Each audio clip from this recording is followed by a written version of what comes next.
6. He's amazingly loyal and showed maturity to not just chase the next job. He invests in people. He's a positive person with positive energy. He's a hard worker. And he was drawn not just to Mountaineer basketball, but to Morgantown and the state of West Virginia. He's done his homework. He knew about the culture here. He knew about our values. And he made it clear that he didn't just want a job. He wanted this job. And that was backed up by what I was hearing from other people in and around college athletics as he was giving cold shoulders to those other schools that were engaging him. He's a devoted husband and father. You had a chance to meet his family. I talked to former players, coaches that coached with him, for him, and against him, administrators, and even referees. All three of those groups raved about him as a coach, but even more as a person. Even the referees. Coach, that's not really a Mountaineer tradition to, as you saw Monday night, out to get us. So I said this in the interview process, but the referees are always out to get the Mountaineers. And he said he was going to text me and tell me we were getting a bad whistle, but he didn't want me to think I was a coach. He was a coach that always dropped about refs. So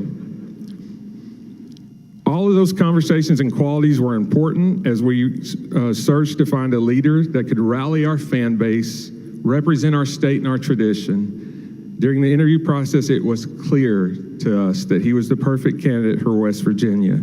So please join me in welcoming our next head coach and the newest member of the Mountaineer family, Darian DeVries.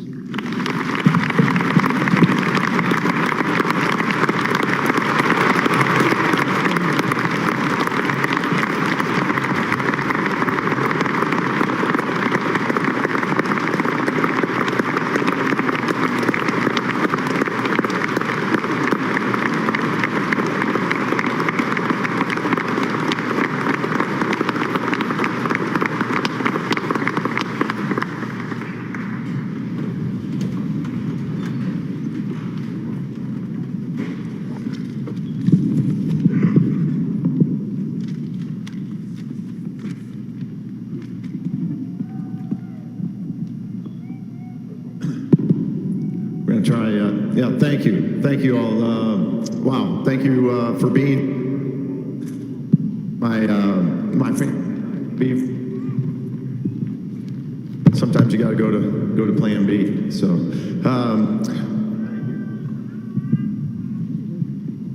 you were better at this, you know.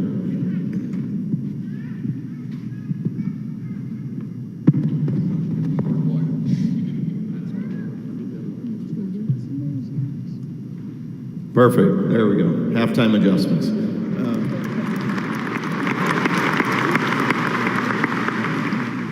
I want to start out. I want to thank President Gee and Athletic Director Ren Baker here for this unbelievable opportunity. As a side note, we have the AD with the best shoe game in the country. There's no question. We will work on mine because it does need some work. But I understand the responsibility of being the men's basketball coach here at West Virginia, and we will do everything we can to make you proud. And as the things that Ren mentioned, we're going to do it with integrity. We're going to do it the right way. We're going to work hard. Everything that makes you proud to represent us and vice versa, we will do that back to you. I also want to go backwards a little bit. I want to thank Drake University, President Martin, the Director of Athletics, Brian Harden, all my former players, and the Des Moines community for their incredible support of myself and my family and our staff over the 6 years that I was there. I feel incredibly fortunate and unbelievably proud of had the opportunity to coach so many young men who represented their university and their community in a first-class manner. Drake will always be a part of my family and something we'll be forever grateful for our time there. The most important people, though, I want to thank today is my family. my wife of 26 years, happy 26 years. I think most of it at least. She's an unbelievably supportive wife to me, and we've enjoyed our time over the 26 years. We've traveled this journey together, arm in arm, and I can't be more proud to call her my wife. And I know Ren introduced her before, but my wife Ashley's sitting right here in the front row. Thank you.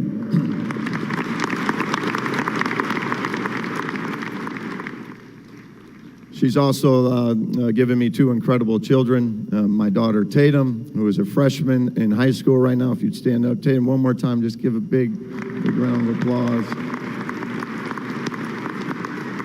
Maybe the kindest-hearted, sweetest girl I know, and very proud of her.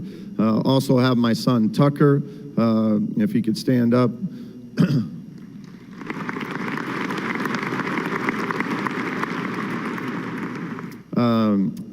Who will be joining us for his senior year. So, yeah.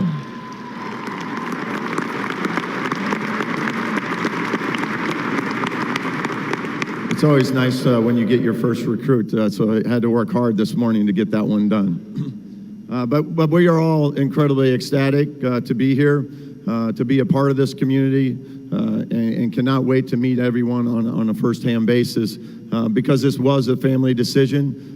It was a decision that as we got into it, it was an easy decision because of everybody here in the community here. In the 24 hours that we've been here, less than 24 hours, it shines through what this community is all about. And the way we've been embraced already, we cannot wait to continue from day one on to ingrain ourselves in this community. I feel very fortunate. I've been, as Renan mentioned, I worked at two terrific institutions, 20 years at Creighton University and Drake University. I was incredibly blessed to work for two of the greatest coaches in the game, two of the greatest coaches in Dana Altman and Greg McDermott. I'm forever grateful for their influence on me as both a coach and a person. They are simply two of the best. When you get into coaching, and that was 26 years ago for me, and I started out with Dane Altman and Greg McDermott, they teach you it's more than just about teaching basketball, and that's maybe the thing that I've taken away over my time there with them. It's more than basketball. It's about people. It's about developing people, and I can't wait to continue to do that here at West Virginia. Now my journey has taken me here to Morgantown, the 20th all-time winningest program in the NCAAs. What an incredible and proud tradition we have here. A basketball program that has been to 31 NCAA tournament appearances, 11 Sweet 16s, 3 Elite Eights, 2 Final Fours. To have that kind of success, you have to have terrific coaches and players that have paved the way. Coach Catlett, Coach Beeline, and Coach Huggins, just incredible what they have done here and the success they have had. Players such as Jerry West, Rod Hundley, and Rob Thorne, and the many, many other players, too many to recognize individually because I would leave it out and it would take too long. But too many other players that have represented this program at a very high level. Needless to say, this program knows winning. As many of you know, the landscape of college basketball and college athletics has changed significantly with the transfer portal and NIL. Our staff, as we continue to put our staff together, will embrace the new era. We understand the new era of college basketball, and we will certainly do everything we can to roll with that. With the help and support of our partnership with the Country Roads Trust and all those who generously support it, many of you in this room, we will remain one of the premier programs in the country, especially when you think about filling this place with the Mountaineer Maniacs, a few of who I met here this morning, and the 14,000 fans that will be filling this up every night. I'd like to take a couple of minutes just to talk about what you can expect from our teams as we move forward and the staff we will put together. First off, from a staff perspective, we will continue to put that together here in the upcoming days and weeks. As we work through HR and those type of things, we hope to have a staff in place as soon as possible so we can continue to get out on the road during a very important recruiting period. From a player standpoint, we will continue to work hard again this upcoming spring and summer as I get an opportunity to meet with the current players, and then also as we go out and find prospective student athletes for their future here at West Virginia. The goal being to be, again, as strong as we can from a staff perspective to make sure that we can cover all regions of the country, and from a player perspective, that we will continue to recruit young men that will represent our program in a way that we all want to be represented, both on and off the floor. We will look for young men that have talent with intangibles. I am a firm believer if you stack talent and intangibles and you do that enough times and you put together a group of men like that in a locker room, that equates to winning. And we will have a locker room filled with winners. And winners just aren't about necessarily scoring baskets. They have a discipline, a toughness, and unselfishness that stands tall in all situations. And we will teach them to apply those to all phases of their life. When they leave here, we don't want them to leave here just as good basketball players. We want them to leave here as great men. In close, I'll say this: the incredible tradition and passionate fan base is what makes this place so special. You are what makes this place so special. Our alumni and our former players are what make this place so special. We're all in this together. We win together, we lose together. We want you to feel that every day and know that our success is going to be because of your incredible and generous support. When you talk to coaches around the country, they talk about what an electric atmosphere it is here, and what a tough place to play it is. I hope that they haven't seen anything yet. I hope that we can take this up another decimal level. Our goal is to make sure every opponent leaves here with some pepperoni rolls and the words of country roads echoing in their head. Let's go, Mountaineers.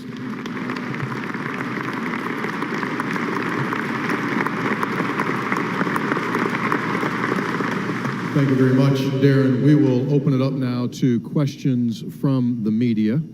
And I'll point you out. We have Olivia and Ferris who are going to walk with the microphones. And we'll get those out here, and someone can fire away. Coach Hunter, you want to go first? Bark it out. Wait, I'm sorry, here comes Olivia right now. Thank you. Coach Greg Hunter, Blue and Gold News. So biggest challenges for you? I mean, it's probably not good for a mid-major coach to say it's, what's a power level conference, but what is the biggest challenge for a coach in moving up to a different level? Yeah, I think the biggest challenge as you change leagues in general is just learning the league. I grew up in the Midwest with the Big 12, the old Big 8. So certainly I have a great understanding of the league. Know many of the coaches in the league. So as you continue to now it's just about getting staff put together. Continuing to build on your roster and putting that together. But at the end of the day, basketball is still basketball. Things that matter for winning, matter for winning at every level. And we certainly, we'll put together a team that we feel like can be successful in the areas that we want them to be successful. They fit together. It's not about just necessarily collecting talent. It's about putting together a team, and we'll certainly work hard to do that here over these next few days and weeks. You mentioned roster. You got a few players here now, but when you meet with them, when you start to make some decisions on what you need, maybe some of that's already started. Yeah, we'll be meeting, or I'll get the opportunity to meet with individuals on the roster right now and get a feel for their plans and our plans, and we'll communicate that with each individual on the roster. So excited to do that, and then obviously we'll continue to build to fill some of the needs with the seniors that are leaving the program and anyone else. Coach Michael Sussman, WMOV. What's the sale to the talent trying to pair them with guys that are going to be here? Yeah, I think it's as you mentioned, there's unbelievable tradition here. There's a great history here. There's a lot to sell. Unbelievable, fan base, passion. There's so much about this program that sells itself. So when you go out and in the few short days here, it's already been an easy sell. People are interested. They want to be a part of it. They love our style of play. For us, it's just continuing to sell that aspect of it because there is so much to sell from a tradition and a fan standpoint. Coach, Mike Osti with WVU Sports Now. Can you tell those who maybe don't know more about your style of play, and from what it does appear from what we know that it might be different than your style of play in the conference you've been in, so how you think it will adjust, and maybe in your mind what adjustments might need to be made to win a Big 12 championship to add it to your. Yeah, the style of play, the Big 12 is obviously a very defensive-oriented league. It's a very physical league. The Missouri Valley has had a lot of that as well. It's just a different level of physicality. So there's no question that in order to be successful in the Big 12, you have to defend. You have to be able to rebound. You have to have some physicality to you. Your team has to have some toughness. We will recruit to that. We will coach to that. We will teach that. And then on the, from a philosophy standpoint, how do you win games? You have to take care of the ball. You have to defensive rebound. You have to guard. Those three things that's winning. And if you can do those three areas well, you have a chance to win every single night. So we will try to do that. Offensively, it starts with getting stops. But once we get the ball, I think when you reach out and you talk to people in our league, the thing they fear the most is our transition game. And that has to come off of getting defensive stops. It's not something we talk about every day, something we do every day. If you come watch us practice, we're going to practice transition. Our goal is to score in the first 12 seconds of every possession. Because if you can score against a broken defense, it gives you an opportunity to score a lot better chance. And that's what we're going to try to do. It's what we'll emphasize every single day. Teams in this league, they go offensive rebound. So you have to make them pay for doing that. And you have to get bodies on people. You have to be physical. And then once you get it, you have to get out and transition and run.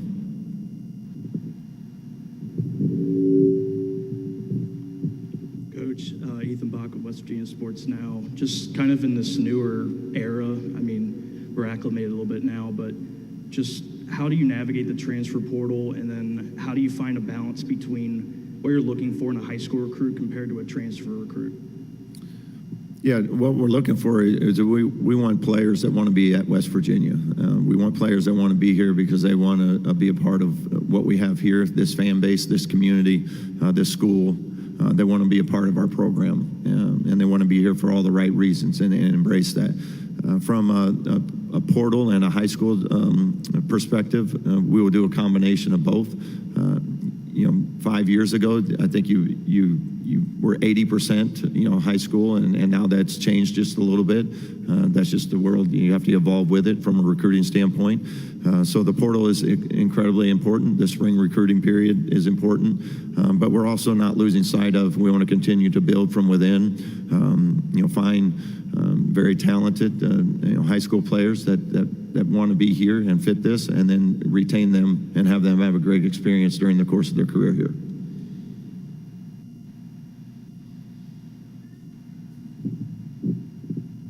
My question is for Ren. I'm just wondering, when you look at a lot of the recent hires among D1 schools, Louisville, Michigan, they've all gone the same market, going to the lower mid-major schools. What drew you to looking at smaller schools for a coach, and what do you think has created that trend for the other schools to also go the same way? Yeah, I try never to lock in on any certain profile. I think you're looking at a variety of boxes that you're trying to check. But I do think when you talk about the depth and quality of the Big 12, there's some great coaches in this league. And there's a certain risk when you take somebody who hasn't been a head coach, just because there are lessons that you can only learn from sitting in that chair. And so I've hired assistant coaches over the course of time, but I do think it helps when you have somebody who's had head coaching experience. And I got great respect for the Missouri Valley. The Missouri Valley is a great league.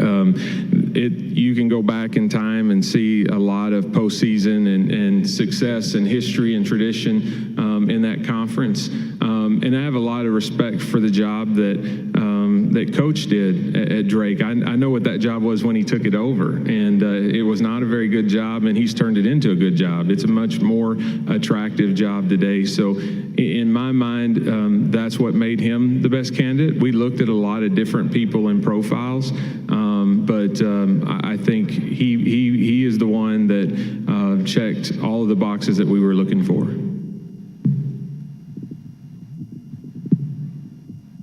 But you mentioned Coach Catlett and John Beeline and Bob Huggins there in the open. Have you gotten a chance to talk to any of those guys? And just what was your perception of WVU over the years while Creighton?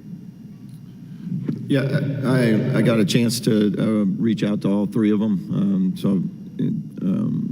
You know, got a couple on the phone, exchanged some text messages. So, you know, certainly was excited to get their input about the program and the success they've had here. And sorry, I didn't get the second part of that question. Just kind of like during WVU's runs of success over the years while you were at Creighton or at Drake, just what were your thoughts? Were they on your radar, West Virginia?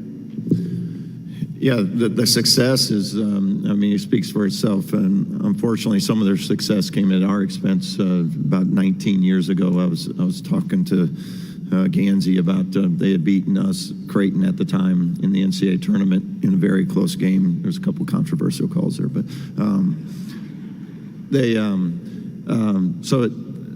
you know, I followed their success as a sports fan, so you know all about that, obviously, and then playing it firsthand, you know, what this program is and you know, what it can be.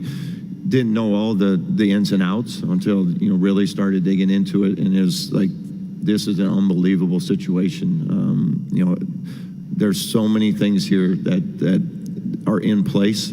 And the guy sitting right here is a big part of that too. I think he has an unbelievable vision for what this program is and what it can become, and certainly excited to work side by side with him as we continue to you know, go down that road.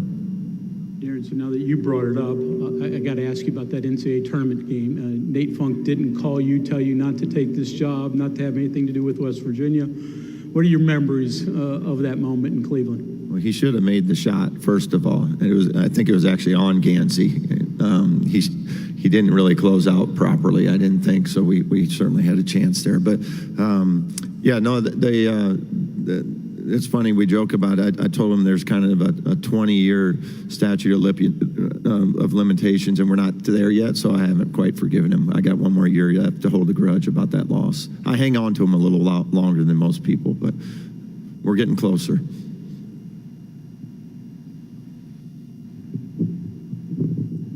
Coach, Mike Ostegan with WVU Sports Now.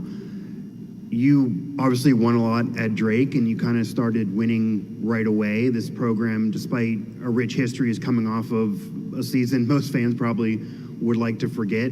What kind of expectations do you want fans to kind of have? I mean, obviously fans are having dreams of right back in the NCAA tournament. Ren talks a lot about building a program to sustain success. Is that something in this era you think is reasonable? What kind of expectations do you have? What is a path for you to build a program over the long haul here? Yeah, from a wins and losses standpoint, I don't think you can go into it and say, hey, we're going to do this or that. I think the wins and losses, we want them to be more on the win side this upcoming year, but it still has to be about the process and making sure that we don't sacrifice that to bring in, you know, players that don't fit us or don't match what we want to build this program. if it plays out that way, that we can be as successful as possible and competing near the top, then great. But we will not sacrifice anything from a culture standpoint in any way, shape, or form in terms of just filling a roster. We're going to find the right guys that want to be here, want to be at West Virginia, want to be a part of a winning culture, a team culture. And at the end of the day, I believe those wins will come. We hope they come sooner than later, but that's what we're going to stick to in terms of the plan. Coach John Raby with the Associated Press. You heard the place get charged up when you mentioned Tucker. What does it mean to you personally that he's going to be with you here?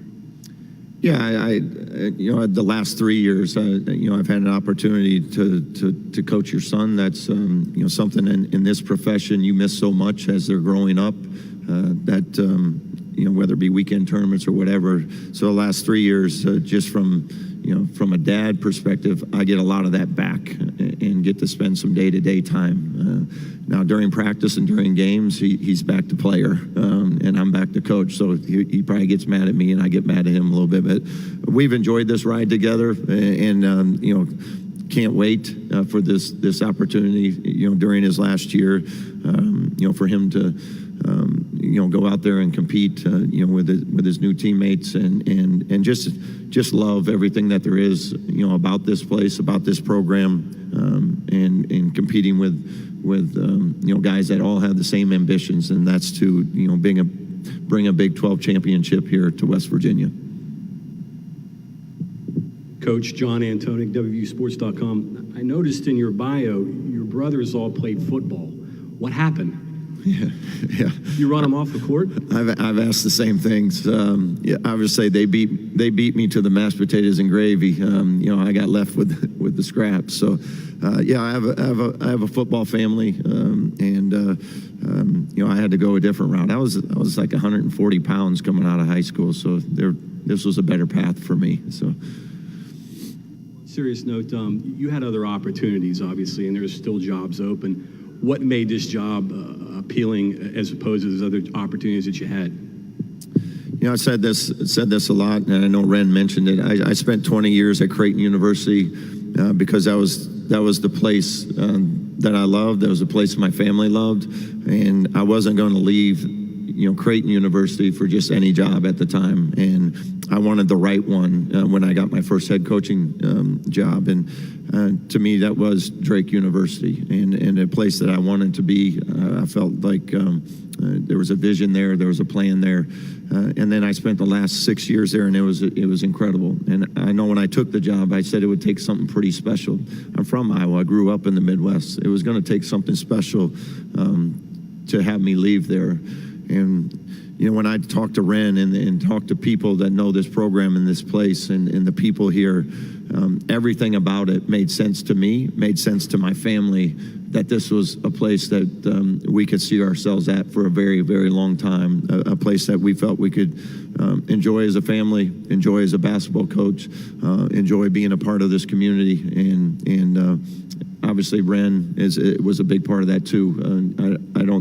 I mean this when I say that I don't think there's many better out there, and not just because of his shoe game, but he's got an incredible passion and vision for this place, and we believe in it.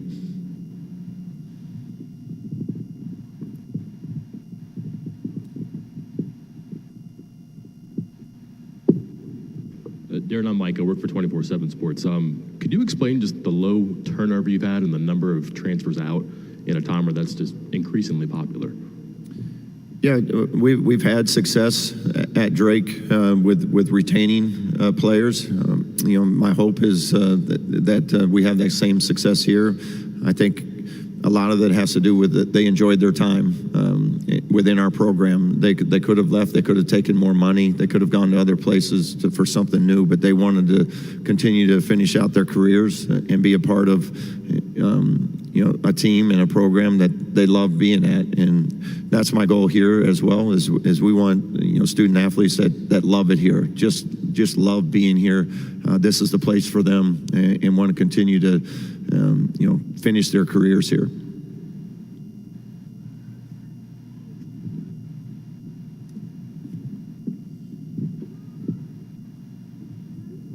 Anyone else? All right, very good. That'll do it. Ladies and gentlemen, West Virginia head coach Darian DeVries.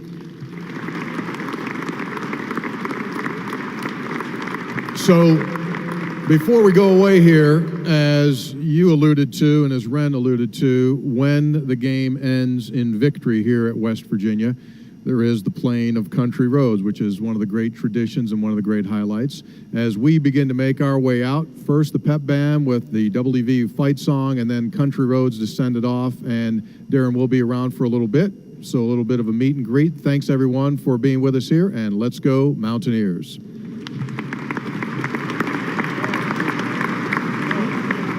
Thank you.